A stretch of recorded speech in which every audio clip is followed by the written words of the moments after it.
Ladies and gentlemen, welcome to Whose Top 5 Is It Anyway? The ranking show where the ranks are made up and the logic doesn't matter.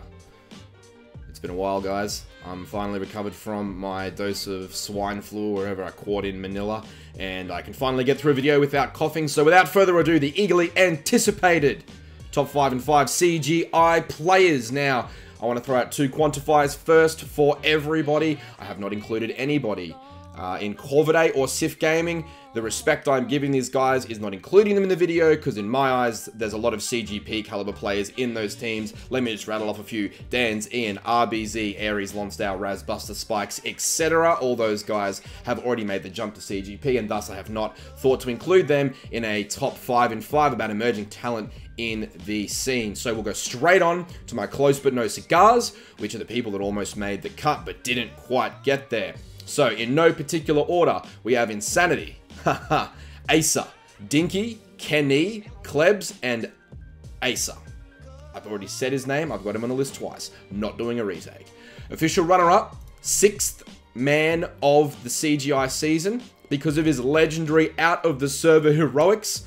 Number 6, Bugs. Everyone knows why. Alright, let's get stuck in. Number 5. Has from Tainted Minds Black.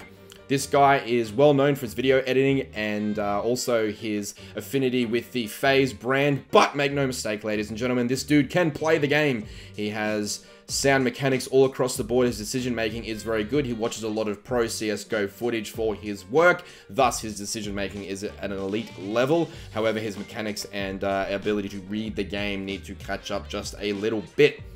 Number 4. Straxmores from Masterminds. Now, you might be scratching your heads if you don't really know who this guy is, but he's an impact player, make no mistake about it. The games that I've watched, and admittedly, it is a smaller sample size than perhaps the whole season. There could be some people in here you're like, what? But what I'm trying to tell you is, from my position, what I've viewed, these players jump out of the screen at you when they play, and Straxmores is one of those guys. He picks up a lot of key frags for his team, both midway through the round when he's in has the opportunity, and also in the entry frag capacity when he has to. Number 3, from the same team, Masterminds, we've got Skull Hunter. Now, this guy jumps off your screen like nobody's business. You know, he just seems to run around the map and just destroy people. He really needs to work on his methodology and getting through his progressions within his own game plan within each round, because he seems to be very, very random in what he does. However, he hits a lot of shots and he has a lot of productivity in points and rounds that matter. Now, it must be noted that all of these guys in this list are unfinished products, so I'm not saying they're god tier at decision making. When I say that they have these good points, it's relative to the CGI skill bracket. I already threw you a half dozen names at the start that I thought had already made the jump to that Division 1 mentality or skill set, but these guys, relative to their skills and people around them at their level, is what I'm saying that they're developed at. So Skull Hunter is one of those guys that runs around the map and jumps off my screen and is deserving of the number 3 position. Number 2, 15-year-old Alias, and by virtue of his gameplay, the prodigy himself. 15 years old, for those of you who don't know, an absolute beast. Will be a very, very, very good player moving forward. He's from Trident Gaming at the moment. Got a lot of upside. Is a very well-rounded young player that has, you know, 5 out of 10 decision making at the moment. But his mechanics are excellent, probably an 8 out of 10 there. Has some work to go. And his awareness seems to be the key, and his ability to just make plays. That's what you really look for when you look at these guys. Who, when the time is there and it needs to be done, who makes plays? And I think PeetyG does for his Trident side. Which brings us to the number 1 prospect from the CGI bracket. It's Jake Has from Noxide, who may have or may not have actually walked away from the game, or he may be a free agent, just walked away from his team. I'm not sure, but I'm under the impression this guy was in-game leading.